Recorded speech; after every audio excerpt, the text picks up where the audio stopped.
Hey, Matt. What's up? Big night on Saturday. Daniel Weichel, how are you feeling? I'm feeling good, very good. I'm excited.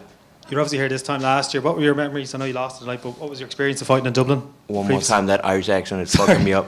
What was your experience of fighting in Dublin last year? I know it didn't go your way, but how did you find the city? The crowd is crazy. Like, I think it's probably like the top 2 crowds I've ever fought in front of. Like, yeah. What was the first? I actually think the best crowd I fought in front of was in Denmark a couple of years ago. But it was a way smaller stadium, so it was more intimate. But like the Dublin crowd was crazy too. Probably the reason why I thought Copenhagen was good was because it was home court advantage, right? Obviously, Daniel's one of the most experienced fighters around. What are your thoughts on him as an opponent? Man, he's a legend. That's why I called him out. I know I've been talking some shit, and I've said this before, but it was mostly to reel him in. I've been wanting to fight this guy since I almost became a pro. He fought in Denmark when I was 10 years old on a fight card I was live watching back in 2004. So it's pretty cool getting to fight him, and he's like all round good like fighter. He fought who's who, and like if you look at his track record, that's like the type of record you would want to have when you retire. He's really the anybody, anytime, anywhere, and I respect that a lot. Very good.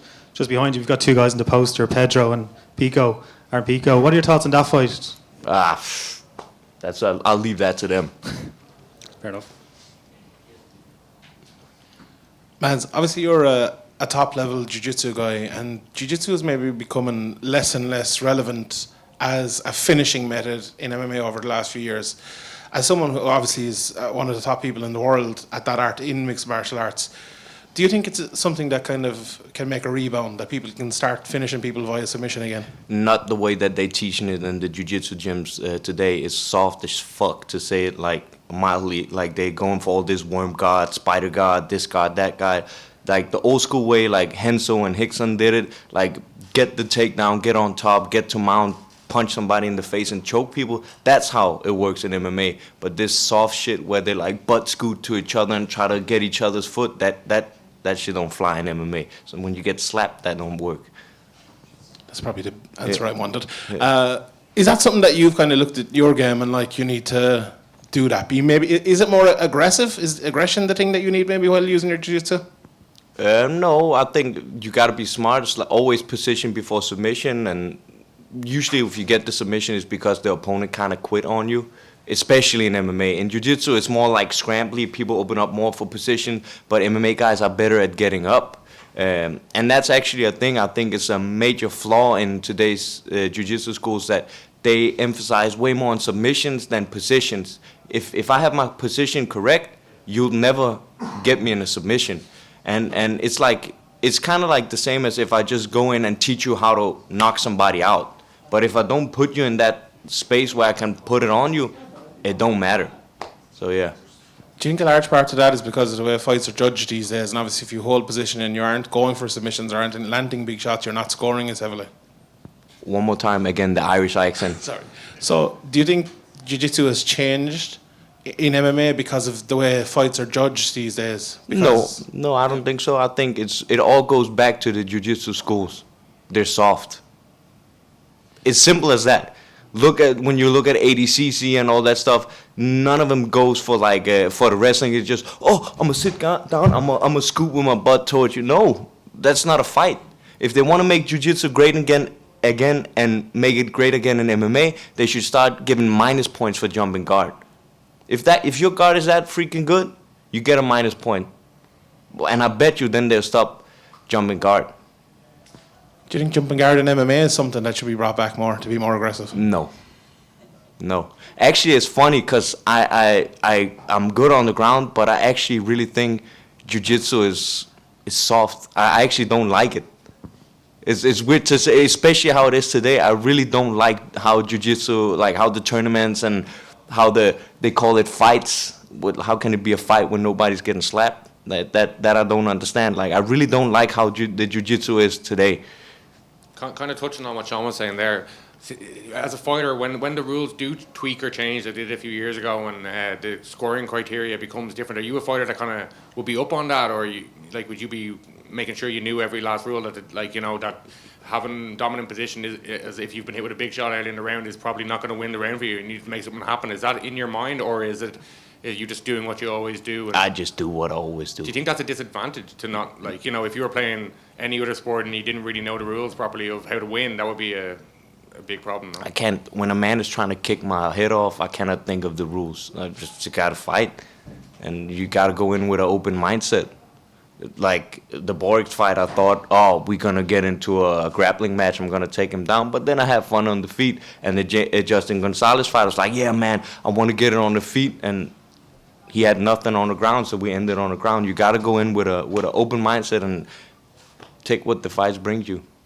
Obviously, you fought like kind of a who's who on the local circuit over the years, and you fought in a lot of events. But when it coming to like as the kind of the villain against Pedro Carvalho, your last time here, does some of that kind of crowd noise, that kind of stuff affect you, or as you're saying, is it when you're in there trying to beat up another man, is it just complete focus, or do you think anything changes mentally, or is there an extra pressure on yourself or anything like that when you're kind of like the villain in a hostile crowd? I actually never thought I was the villain until you just said it, so that's pretty funny. But the fight you have in front of you is always the most important, and it doesn't matter if I'm fighting on this stage right here or if I'm fighting at 3 Arena. Like, you gotta go in and do what you gotta do to advance in your career. You're gonna have bad days, you're gonna have good days, you just gotta keep going forward.